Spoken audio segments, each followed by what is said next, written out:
Okay, guys out there, audience out there, as promised, we're back with the second topic, the second segment here. And it's about the Georgia Guidestones being blown up the other night. And then they tore it down completely for safety reasons, they say. Now, for those unfamiliar with the Georgia Guidestones, where they are and what they are, let's do a quick review. And I know Mark Collinsworth, who's with us, has some knowledge of that, being a Southerner, but not a Georgian. But tell us about it. What are they? What's it? Well, they're basically the nickname of them is called, I think, the Stonehenge of North America. Yeah. It's set up like a mini Stonehenge with these huge granite tablets that stand about 15 feet tall, weigh about 20 tons each. They have a bunch of inscriptions on it about how the world should conduct itself, that population shouldn't be more than 500 million and so forth.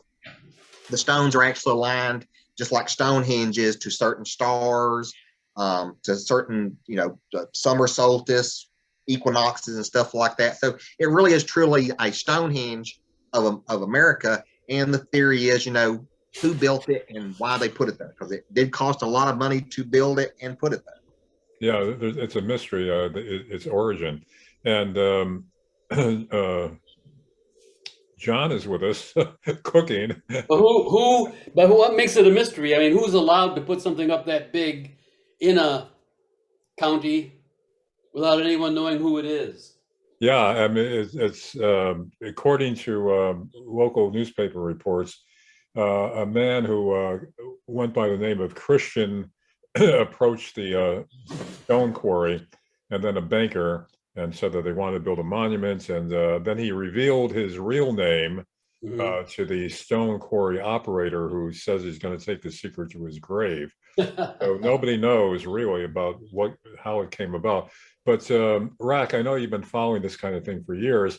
So what were the inscriptions on the Guidestones? Well, I could show you. So let me do that right now. And didn't they say other people came and wrote all over it, whatever they wanted? There was a recent instance of vandalism and graffiti on it, but that was the first, they said, major incident of that over the years. Oh. And that was recent, and now they've been blown up by who, nobody knows. All right, there's 10 tenets, commandments, whatever you want to call them. The ISIS. The very first one says, maintain humanity under 500 million in perpetual balance with nature. That would be a reduction of 7 billion people in the world. So where that reduction comes from and how it comes about, don't know. Guide reproduction wisely, improving fitness and diversity. That's transhumanism. That's engineering of human eugenics, more or less. Yeah. Unite humanity with a living new language that undoes the Babel, the Tower of Babel, where all the languages were split up. So if you're going to unite humanity with a new living language, you're talking about one, and that's a reunification of a single language instead of the diversity caused, quote unquote, by the Tower of Babel incident. Real passion, faith, tradition, and all things with tempered reason. Again, reason over faith. Protect people and nations with fair laws and just courts. That speaks of a one world government. Let all nations rule internally, resolving external disputes in a world court. Again, one world government. Avoid petty laws and useless officials. Don't know, that's fine with me. Balance personal rights with social duties. Either a right is a right or it isn't. You don't bargain with rights. You don't make concessions with rights. Kind of like it takes a village, right? An echo of that. Well, either you have rights or you don't. This idea of balancing personal. That's what the courts are for. Some rights have come and gone. Does he want to say that again? I didn't hear it. That's what courts are. These things are, not to make a pun, but none of the stuff is in stone. People change laws and rights. Well, this was in stone until, just recently. Yeah. Balance personal rights with social duties. Prize truth, beauty, love, seeking harmony with the infinite. And last, that's more of a transhumanism type thing there too. Be not a cancer on earth, leave room for nature, leave room for nature.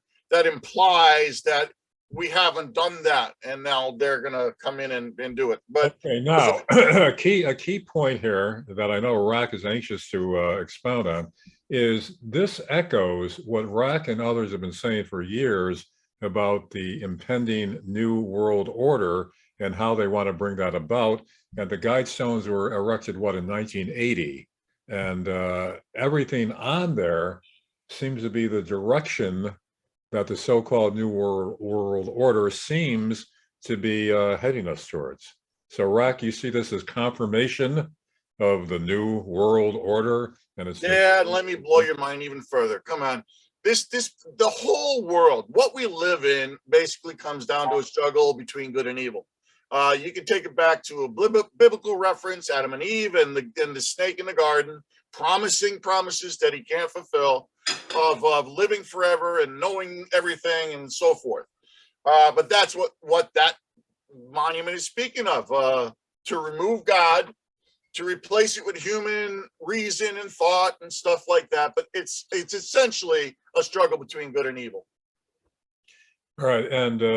And one last thing, Larry, what I need to get out is gaslighting. Gaslighting is one of their main tools. If the New World Order was a military, gaslighting would be their nuclear weapons, and they use them all the time. They're going to make something sound good, but yet get their own way out of it, and it's really not good when you look deeper into it. But so when you hear about balancing with nature, it sounds wonderful, but there's really a nefarious aspect to it somewhere. And the same thing goes for many things that I don't even know if I want to get into right now, because there'd be too much backlash. all right, now how about who's behind it? Now, there's been various theories, the New World Order, also perhaps the Masons, and we have one aboard here to the left of me on the screen. Not for long. So you guys weren't part of this, right, Mark? Yeah. No, okay. Also, they were talking about maybe the Illuminati or the Rosicrucians, if I'm pronouncing it correctly. Mark? Rosicrucians, because the name that you talked about of this unknown man, he came in as, and it is admitted to be a pseudonym, is R.C. Christian, Rosicrucian. That's where that comes from. Ah. Yeah, but I mean, there is an organization, the Rosicrucians, and the history behind that is what, Mark? About the Rosicrucians. Yeah. It was just a secret society like the Illuminati and the Masons, and it's just, it's more geared towards Christianity as a secret society within the Christian organization, but it has the same secrecy as Masons, Illuminati, and all that kind of stuff. And it means what? The Rose Cross? The Rose. Yep, it has to do with the Rose and the Cross. I can remember as a kid seeing advertisements to join them, even in comic books back then. Yeah. About joining them. I haven't seen any of those lately, but I haven't been reading comic books. So Don't forget the Odd Fellows. yeah, They were around for a while too.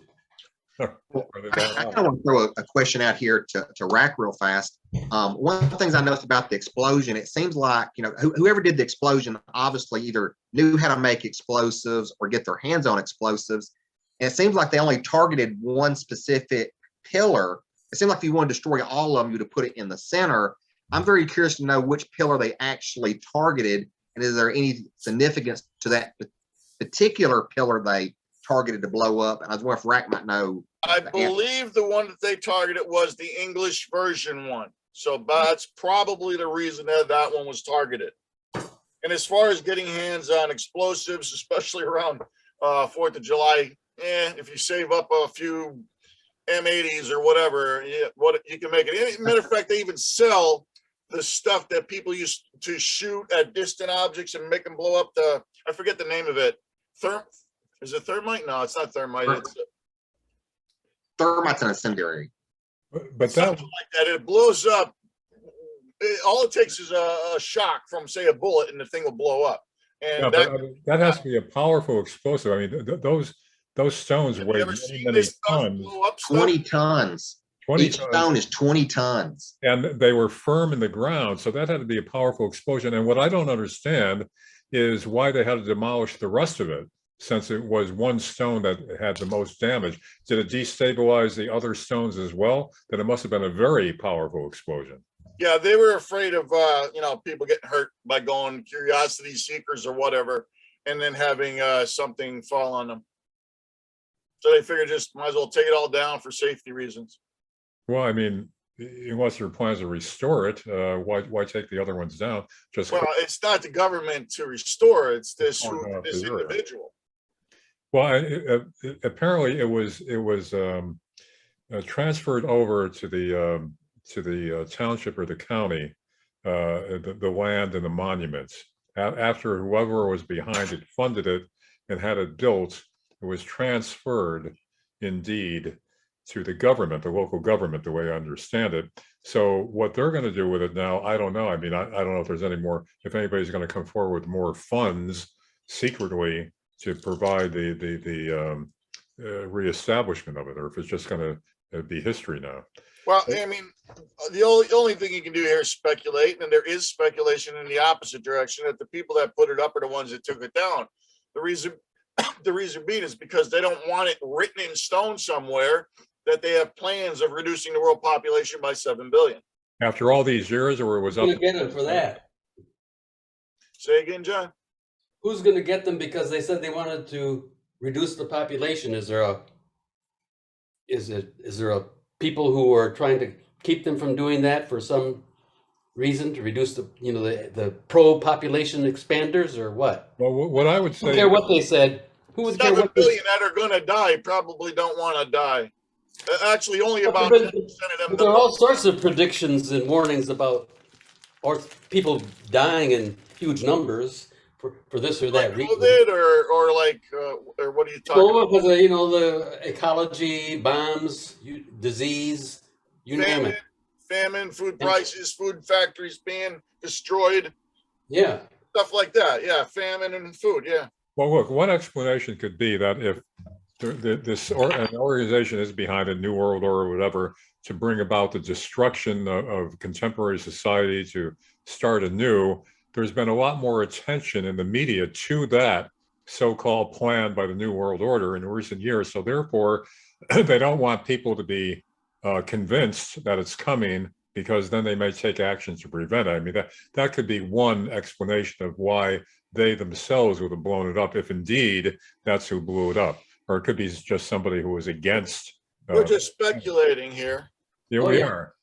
Or someone could have just thought it was satanic in nature and decided to blow it up. Yeah, there were objections when it was early on, when it was erected, that it was anti-Christian, anti-God, and satanic. And in fact, there were some satanic rituals performed there by witches from the area that thought that it was a site to do it. So it had been controversial in the beginning, especially in a conservative Christian-oriented state like Georgia, but that faded away. And then the county loved it because it was a big promotion for tourism. There's a lot of tourists, even from around the world, were flocking to see it. So the county was making money off of it. So therefore, I think they started getting away from the objections and saw it as a good business proposition for the county. Well, I'll have to throw some kind of funny here. If you look at the screen behind Rack there, you can actually see Satan with the two horns sticking up in the shadows. Yeah, that's right. Can you? Or is your imagination running wild? I don't know. Do you have a whole shot of it, Forest Rack, of the Guidestones when they were intact? I can maybe get it. Although, you know what? They scrubbed it. They scrubbed it. Do you remember just the other day I showed you these? And I had one circling the 500 million to reduce the population. Well, not to reduce, to maintain the population under 500 million. But I had that on our last video. And since then, that's all been scrubbed. Now you can only see far away shots. You can't see stuff. Oh. Well, supposedly this Christian guy, the pseudonym, said it was for the reconstruction of civilization after the catastrophe happens, after war or whatever brings about the downfall or current civilization, that this was intended to be a guidestone for the rebuilding of civilization, of humankind. There we go. It was really quite an undertaking. It was the largest monument they ever built in Georgia. And it was set up astronomically too, similar to Stonehenge.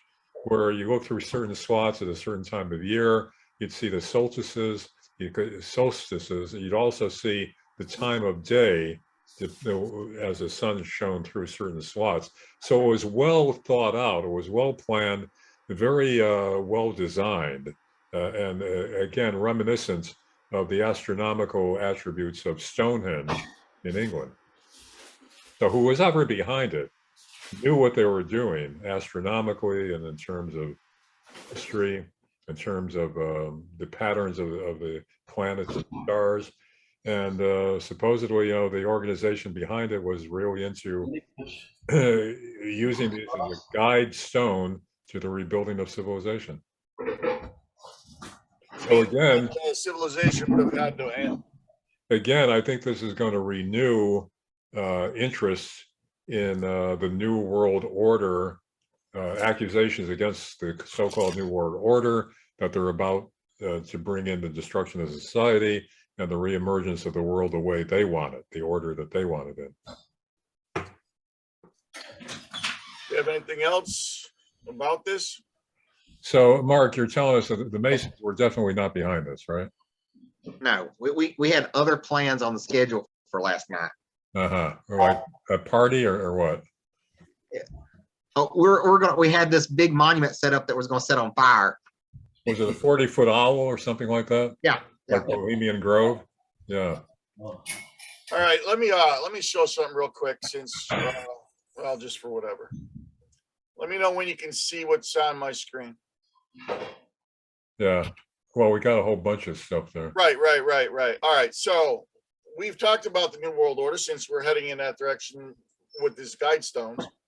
And we know about the pyramid with the floating capstone with the eye within it.